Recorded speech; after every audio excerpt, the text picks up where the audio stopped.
Le Seigneur fit pour moi des merveilles, saint est son nom. Bienvenue dans cette nouvelle partie.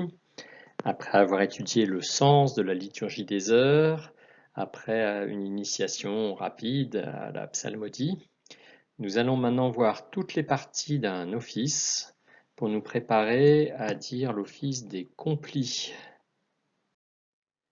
En étudiant les différentes parties de l'office, nous prendrons des exemples d'hymnes, de cantiques, nous comprendrons le sens des antiennes, des répons, et puis nous verrons aussi comment se répartir éventuellement l'office si plusieurs personnes y participent dans un cadre de petite communauté, voire un cadre familial. Comment débuter un office? Cela va dépendre s'il s'agit du premier office de la journée, donc le plus souvent les laudes, mais peut-être parfois commence-t-on par l'office des lectures, ou d'un autre office. Pour le premier office de la journée, la formule va être de dire « Seigneur, ouvre mes lèvres », puisque c'est la première fois qu'on va parler. Normalement, pendant la nuit, on est resté dans le silence de la nuit. On n'a pas eu à échanger depuis les complis avec les frères et sœurs de la communauté. Et donc, le célébrant va dire, ou plutôt chanter, « Seigneur, ouvre mes lèvres ». Et l'assemblée va répondre, « Et ma bouche publiera ta louange ». Et sachant qu'ensuite on dit la doxologie sur 3 lignes. Gloire au Père, au Fils et au Saint-Esprit, au Dieu qui était et qui vient, pour des siècles et des siècles. Amen. Ensuite, pour les offices suivants, eh bien, on utilisera juste la réponse « Dieu, viens à mon aide. Seigneur, à notre secours. » Après l'introduction, s'il s'agit encore une fois du premier office de la journée, et seulement si la communauté a l'habitude de le dire, un psaume d'invitatoire va être chanté, précédé d'une antienne, donc une petite phrase d'introduction, on en reparlera ensuite. Voilà. Le plus souvent, c'est le psaume 94 qui sert de psaume d'invitatoire, mais les psaumes 66, 99 et 23 sont aussi possibles.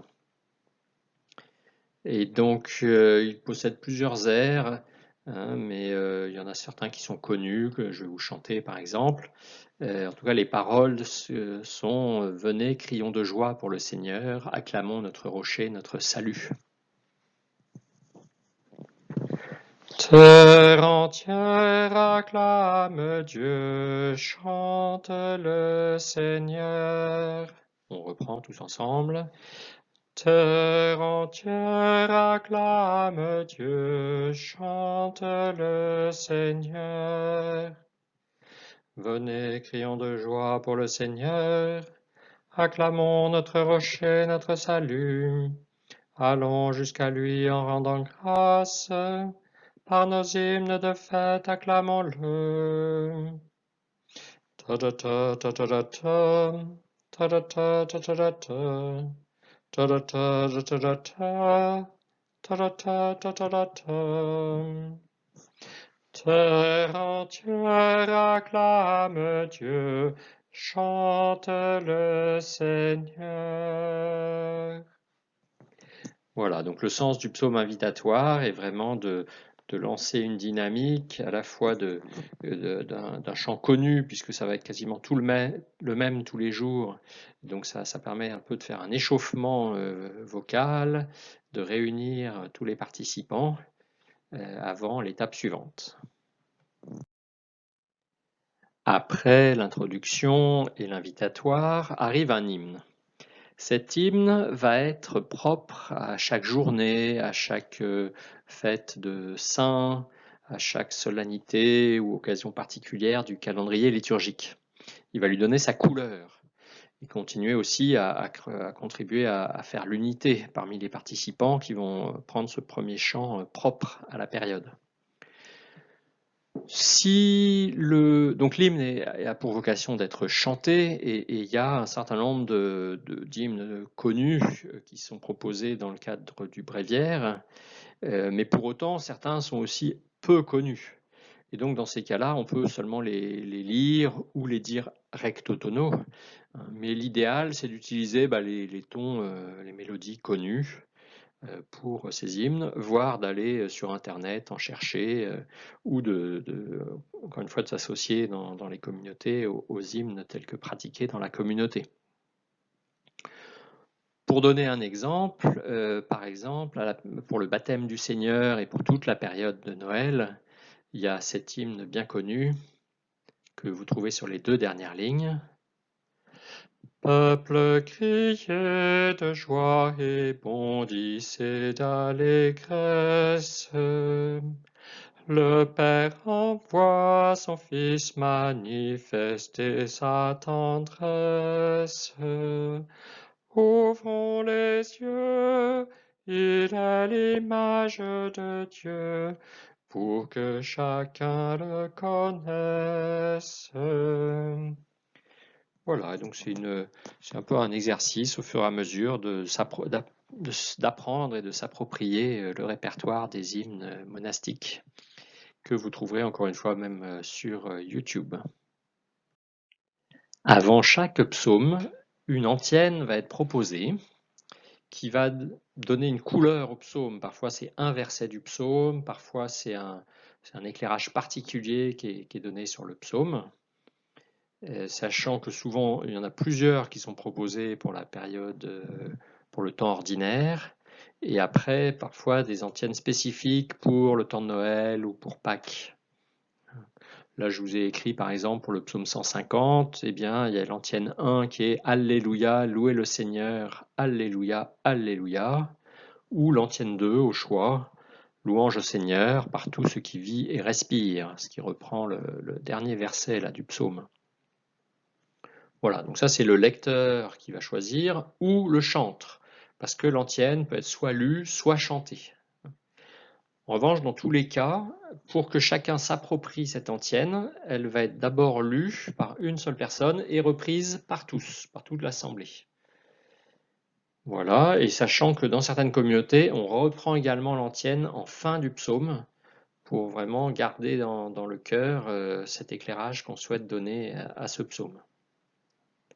Bon, en passant un petit peu d'étymologie, le mot antienne a pour racine antiphone, qu'on retrouve en anglais, en allemand, en latin, c'est ce terme-là, antiphone, qui veut dire antienne. Donc c'est avant le son, antiphone. Et donc, alors tout d'un coup j'ai un doute si c'est latin ou grec d'ailleurs, mais dans tous les cas, en passant, ça a donné le mot antiphonaire, qui sont donc ces grands livres très impressionnants reliés en cuir, qui sont des recueils de psaumes pour les offices monastiques, qui sont posés sur les pupitres pour que les moines puissent suivre l'office. Voilà, donc ça c'était la petite information sur les antiennes, sachant que le psaume d'invitatoire a lui-même une antienne, et puis après, chacun des psaumes, donc souvent les 2 ou 3 psaumes de chaque office vont avoir aussi une antienne propre. Quand des psaumes sont très longs, ils vont être découpés en 2 ou 3 parties et chaque partie va avoir sa propre antienne pour donner un éclairage particulier à chaque partie. Comme je l'avais mentionné au début, en plus des psaumes, on va chanter aussi des cantiques extraits de l'Ancien Testament et qui sont notés alors AT avec un numéro, soit extraits du Nouveau Testament, par exemple des épîtres de Saint Paul, qui sont notés NT avec un numéro. Et donc le principe de ces cantiques, c'est qu'ils sont insérés à la place d'un psaume, soit au laude, soit au vêpres, et ils vont se chanter de la même façon que les psaumes, avec des mélodies à plusieurs sticks, avec les syllabes soulignées pour les changements de notes. La différence principale, c'est qu'il va y avoir parfois comme un refrain qui va être repris, et qui fait qu'en fait, du coup, il n'y aura pas d'antienne ni de doxologie, parce que c'est directement le refrain qui fait office d'introduction et de conclusion. Voilà. Alors il y a un exemple, par exemple, qui est le cantique des 3 enfants, extrait du Deutéronome, avec 2 parties. Il y a le AT 40 et le AT 41 qui sont assez connus. Là, j'ai mentionné par exemple le AT 40. Vous voyez la structure des strophes. Il y a à chaque fois une bénédiction et une réponse qui est à toi, louange et gloire éternellement. Et bien du coup, l'idée, c'est que le soliste va chanter le premier stick et que tout le monde va répondre à toi, louange et gloire éternellement, avec un air qui est toujours le même. Voilà, donc je vais commencer à le chanter, puis je vous invite à vous unir, au moins dans la réponse, le à toi, louange et gloire éternellement. Béni sois-tu, Seigneur, Dieu de nos pères. À toi, louange et gloire éternellement. Béni soit le nom très saint de ta gloire. À toi, louange et gloire éternellement. Béni sois-tu dans ton saint temple de gloire.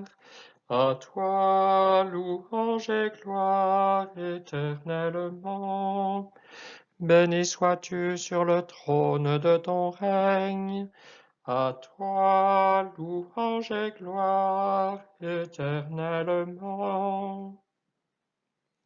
Donc voilà un exemple de cantique. Il y en a une dizaine du Nouveau Testament et 40 ou 50 là, pour l'Ancien Testament. Et donc c'est de la même façon on va dire une découverte progressive d'un répertoire avec des airs assez connus pour certains, et puis pour d'autres, il faudra soit le dire le cantique, soit aller chercher sur Internet des versions du cantique. Après les psaumes et cantiques, une lecture, un court extrait de la Bible va être lu. Donc là, il y a une programmation qui fait que cette lecture est cohérente avec les lectures de la messe. Et il va y avoir là une partie un peu plus technique qu'on appelle le réponse. Hein, c'est pas une erreur, c'est bien le répond. D'ailleurs, on ne dit pas le S, d'ailleurs, c'est un répond. Le répond va servir à mettre en valeur un aspect de la lecture, souvent une phrase, un verset, mais sous forme de réponse, donc d'échange entre un soliste et le reste des participants. Alors, à quoi ça ressemble? On va aller tout de suite en bas avec l'exemple que j'ai donné pour les laudes du dimanche. Vous voyez un symbole R comme refrain en rouge, ça va être toute la première ligne. Ô Christ, le Fils du Dieu vivant, pitié pour nous. Mais vous voyez que déjà, là, il y a 2 parties. Il y a la première partie, et après l'astérisque, pitié pour nous, qui est déjà un élément de réponse. Ensuite, il va y avoir la deuxième ligne, qui est avec un V comme verset, qui va être une phrase, toi qui es assis à la droite du Père.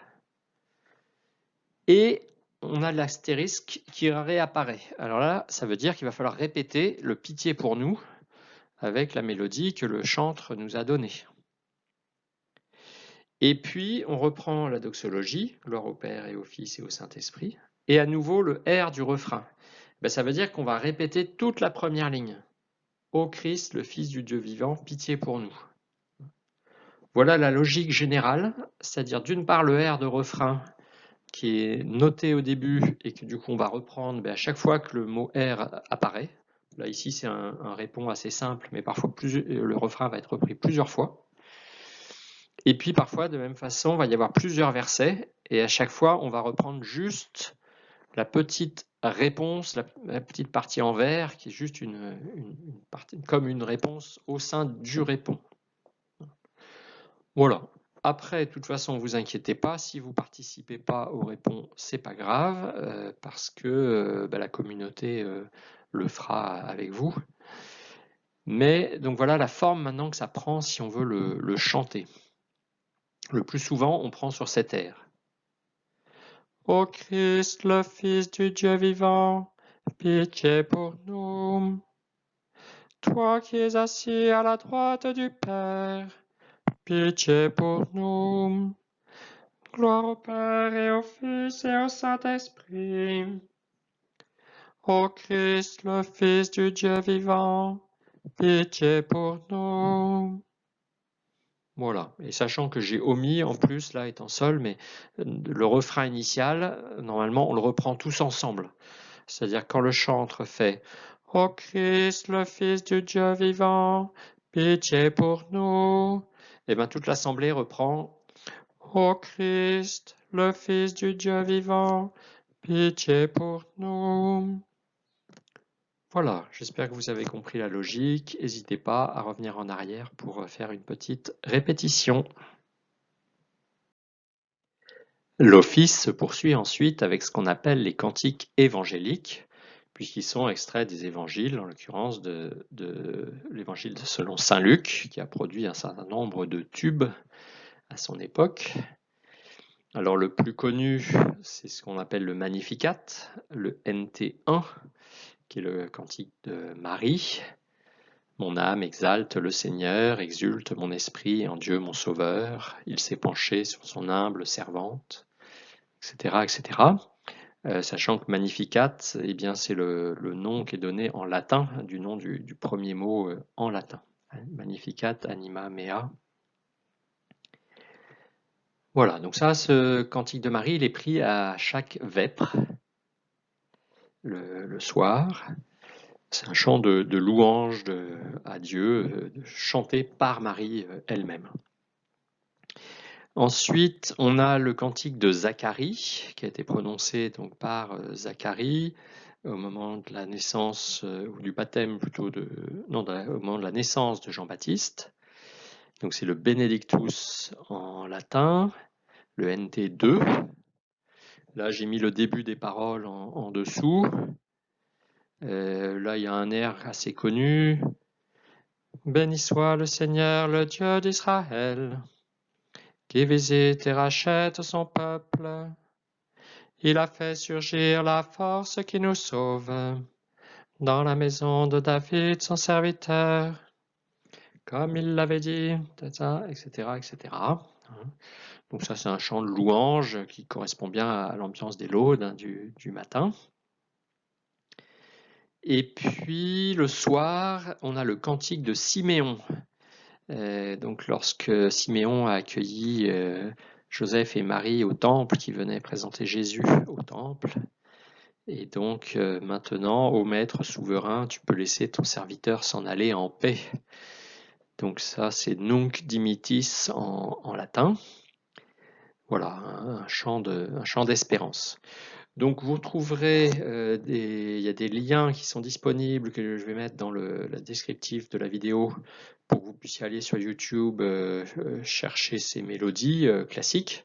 Mais de la même façon, dans les communautés auxquelles vous pourrez vous associer, il y aura une ou des mélodies proposées qui sont souvent assez simples d'accès. Ce qui est à noter aussi, vous voyez en bas, au début des cantiques évangéliques, puisqu'il s'agit de la parole du Nouveau Testament, donc de l'Évangile, eh bien, on va se signer, on va faire une croix. Donc là, après le béni, il y a une croix rouge. Donc elle n'est pas toujours représentée sur les livrets, mais il faut avoir vraiment ça en tête. À chaque fois qu'on débute le cantique lui-même, pas l'antienne, mais le cantique lui-même, eh ben, on va se signer, faire une belle croix complète sur sa poitrine. Donc voilà la tradition associée au cantique évangélique, qui se termine aussi par une doxologie. Voilà. À la fin des laudes et des vêpres, on va avoir une phase de prière d'intercession qui sont proposées de façon standard chaque jour. Le matin, à l'occasion des laudes, c'est l'occasion de confier la journée de ce qui va être vécu. Au moment des vêpres, c'est plutôt une action de grâce, donc remercier pour ce qui s'est passé pour la journée, et des demandes d'intercession complémentaires de dimension plutôt universelle, à l'image d'une prière universelle pour l'Église, pour le monde, pour la communauté locale. Après les intercessions qui sont écrites, il est toujours possible de laisser un temps de silence et de laisser des prières spontanées venir de la part des participants, plus ou moins nombreuses selon la sensibilité des uns des autres. sachant qu'on a un refrain qui permet de reprendre entre chaque intercession, de confier un peu à l'image, pareil, des refrains de prière universelle. Mais dans tous les cas, à un moment, le célébrant va interrompre les éventuelles prières spontanées et confier l'ensemble de ses prières à notre Père en disant le Notre Père, hein, la prière dominicale, la prière du Seigneur. Et voilà. Donc là, pour le coup, il n'y a pas de règle entre le dire ou chanter le Notre Père. Certains le disent même en latin, avec le célébrant qui dit l'ensemble et l'assemblée qui ne fait que conclure, mais sed liberanos a male, mais libère-nous du mal. Voilà, ça c'est vraiment à la liberté de chaque communauté. Et pour conclure, le célébrant dira l'oraison du jour, qui sera reprise aussi après en introduction de la messe, qui est propre donc soit à chaque dimanche pour du temps ordinaire, soit propre au jour même ou à la fête, à la sonalité correspondante. Donc on s'approche de la fin, il nous reste seulement un point. Même les meilleures choses ont une fin, nous arrivons à l'envoi, à la bénédiction finale. Donc là, en fonction de la présence ou pas d'un prêtre, on va avoir deux formules différentes. Dans le cas d'un prêtre, il y a cet échange avec le Seigneur soit avec vous, l'Assemblée répond et avec votre esprit. Puis il y a une formule de bénédiction par le prêtre. Mais sinon, le plus souvent, quand c'est des communautés de laïcs, donc en paroisse parfois, ou des laïcs qui se réunissent, la formule va être portée par l'animateur du temps de prière qui va dire que le Seigneur nous bénisse, qu'il nous garde de tout mal et nous conduise à la vie éternelle. Et tout le monde répond Amen. Voilà, et dans tous les cas, on termine, souvent lancé par le chantre, bénissons le Seigneur. Et tout le monde répond nous rendons grâce à Dieu. Nous venons donc de balayer les différentes parties d'un office en général. On peut rapidement évoquer le fait que ces différentes parties vont être réparties entre différents acteurs. Il y a celui qui préside l'office, qui va être donc un prêtre ou un diacre s'il y en a un de présent dans l'assemblée, sinon un laïc. Donc le président va lancer l'office, lancer le Notre Père à la suite des prières, dire l'oraison et la conclusion finale. Si c'est un prêtre, c'est lui qui va faire la bénédiction finale, comme on l'a évoqué juste auparavant. Voilà. Ensuite, s'il y a un chantre ou quelqu'un qui chante un peu mieux que les autres, eh ben c'est lui qui va donner la mélodie pour les psaumes, pour que l'assemblée reprenne, se cale sur ces psaumes. C'est lui qui va donner la mélodie pour le répon aussi, voire pour les antiennes, si on fait le choix de chanter les antiennes. En revanche, on peut faire le choix aussi de lire les antiennes, et là, ce sera plutôt le rôle d'un lecteur.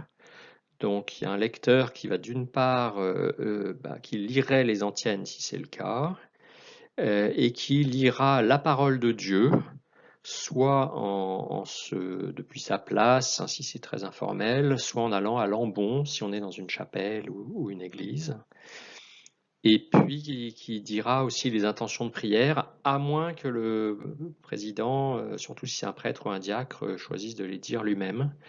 Il peut choisir de présider jusqu'au bout ou le déléguer à un lecteur. Bon, voilà les grandes fonctions qui peuvent être réparties.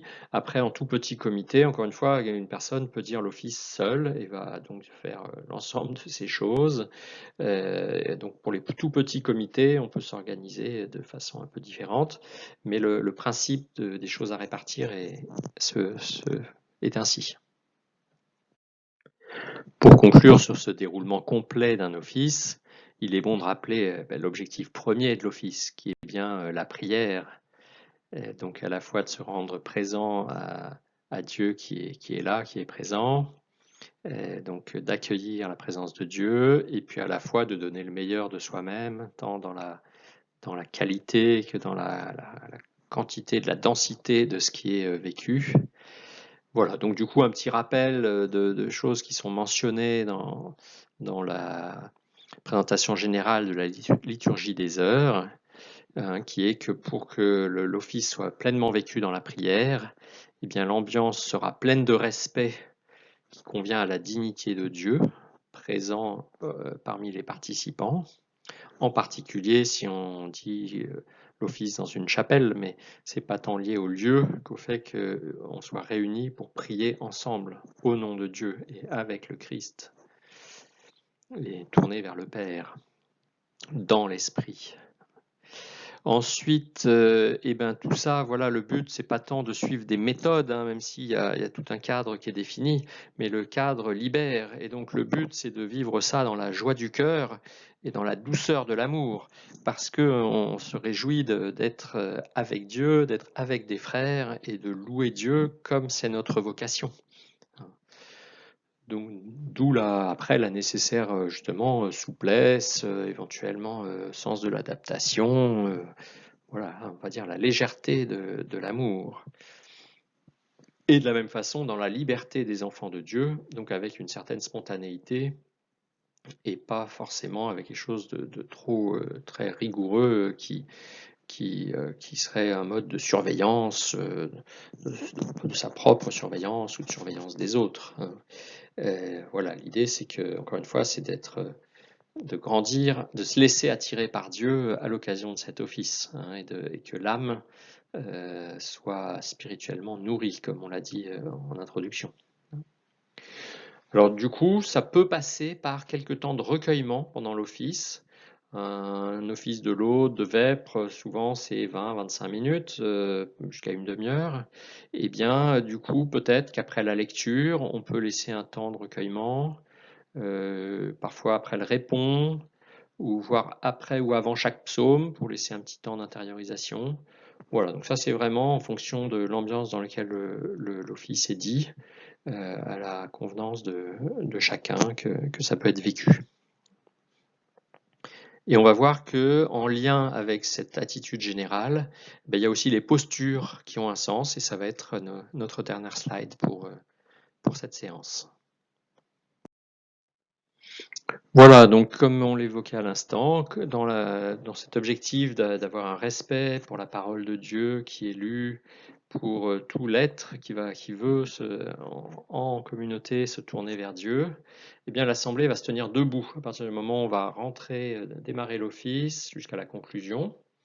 En revanche, comme la lecture des psaumes peut être assez longue, que la parole va nécessiter un temps de méditation, et bien là, on va s'asseoir pour recevoir pleinement et prendre le temps de goûter la parole, par donc encore une fois des psaumes et de la lecture. Il est d'usage le plus souvent de s'incliner dès qu'on prononce une doxologie. Donc il y en a beaucoup, hein, il y en a au moment de l'hymne initial, non pas forcément dans l'hymne d'ailleurs, au moment des moments du psaume d'invitatoire. Dès lors qu'on prononce le gloire au Père, au Fils et au Saint-Esprit, on s'incline avec respect. Et puis l'autre habitude aussi, c'est à la fin de chaque psaume de se relever et de s'incliner pour marquer la fin du psaume et d'attendre la lecture de l'antienne du psaume suivant pour se réasseoir. Voilà, donc ça c'est la pratique monastique. Peut-être entre autres pour éviter que les moines ne s'endorment pendant les offices un peu longs de la nuit. Voilà, pour un but de circulation du sang, tout simplement. Mais voilà, ça c'est une habitude qui se prend aussi, qui se définit localement, selon aussi parfois l'âge et la condition physique des personnes qui se réunissent. Voilà.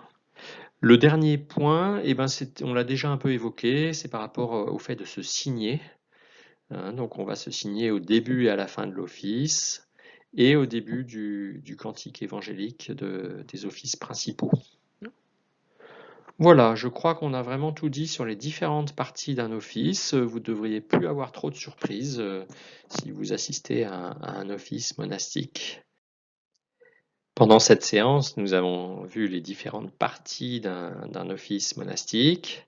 Euh, il nous reste maintenant à voir le cas particulier des complis, comme je vous l'avais proposé et promis, avec un livret qui va vous permettre de suivre par vous-même, seul ou avec un petit groupe autour de vous, de suivre l'office des complis de façon autonome.